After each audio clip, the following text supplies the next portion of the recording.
Ah, what a nice day.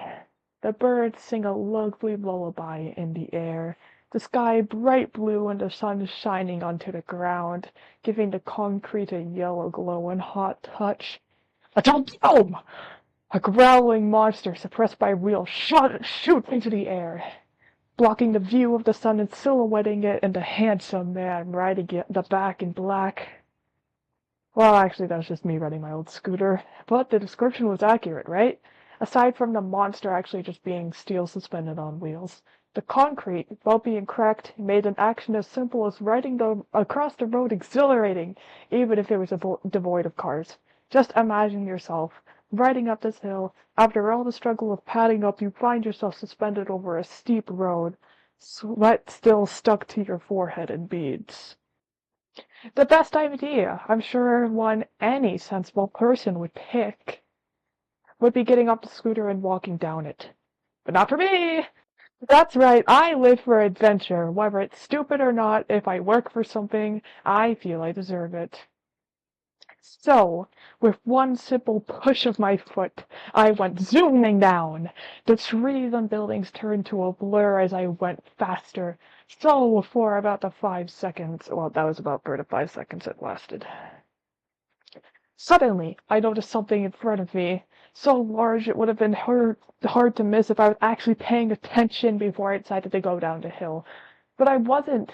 What do you think it was? If you said metal pole, though, you're wrong! It was a tree! The largest one in that area, too, and I was rapidly approaching it.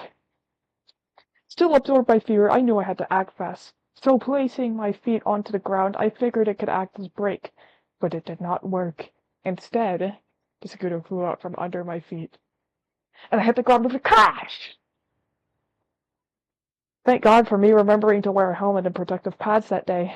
I managed to prevent my stomach and face from coming in contact with the concrete as I fell, and upon sitting up I saw the horrors of the aftermath. Now don't worry, my scooter is fine. In fact, most of my body was too. I was wearing elbow pads, knee pads, and a helmet. I'm glad I always listened to my mom's advice. But there was one thing I forgot. What could it have been? iPads? No, those don't exist. Pants? I sure hope not. Wait. Oh, I see. Lifting up my hand, there was a weird red liquid under it. And it wasn't strawberry jelly. It was blood! My own. But luckily, aside from that, I seemed okay. Though I did have a large wound on my hand for weeks. I could do a little example here since I'm recording. It was like, it actually covered like my entire palm. And its healing process was awkward, especially when I went on a school trip the day after the incident and had people commenting on my mess of a palm. Anyway, in fact, one of my friends even touched it and commented on it feeling glossy. Someone in your class, actually. It was Jade. Anyway, if you were in that situation, you would accept defeat and walk home, right? Especially now that your hand was throbbing with heat and pain. That's not what I did. To be continued. Just kidding. Bonus story time! So buckle up. Immediately, I hopped back onto my scooter, my injured hand sticking to the metal with concerning ease. But I was still determined, no matter how badly the black rubber stung against my hand. I set off again, this time on sidewalks instead of hills or roads, until I saw it. Path. I went downward. It was made for walking. One side was surrounded by trees, and the other side rocks. Though the adrenaline that was in me still hadn't worn off from the last incident, I wasn't able to tell what had passed them.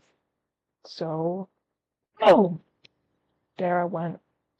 Yeah, I may seem smart sometimes, but that day the light bulb in my head wasn't shining very bright. This time it wasn't as bumpy, thank God, and although I've only gone down this path once before, I actually had it memorized pretty well. Well enough to where I managed to speed up. Okay, I wasn't nearly as fast as the last time, but this time it was more dangerous. Remember those rocks? Turns out they were blocking a giant pool of water. The lapping waves hungry for a stupid human such as me to foolishly fall in. I wasn't going to let that happen. My eyes as sharp as an eagle's. I noticed the water behind the lines of rocks as I was approaching the end of the path. Deciding not to take any risk, I thought of an idea even smarter than the last one. With one slick turn, I headed directly for the rock. That's right. I crashed into the rock on purpose, but that was because I was too fast to fly off the top of it onto the water. That's right. It must have been my lucky day, because for the first time in my life, I was right. I painfully crashed across the side of the rock, the hard end knocking the wind out of me, and the scooter landing not so far down the path. But in the end, I survived, and I walked home this time, for most of it. I did decide to get back on my scooter for one part, and I ran into a metal pole. But moral of the story: it's okay to ride a scooter, as long as you're not stupid and you don't attempt to ride down a steep hill 2 times in a row. And always wear protection, as in hammers, helmets,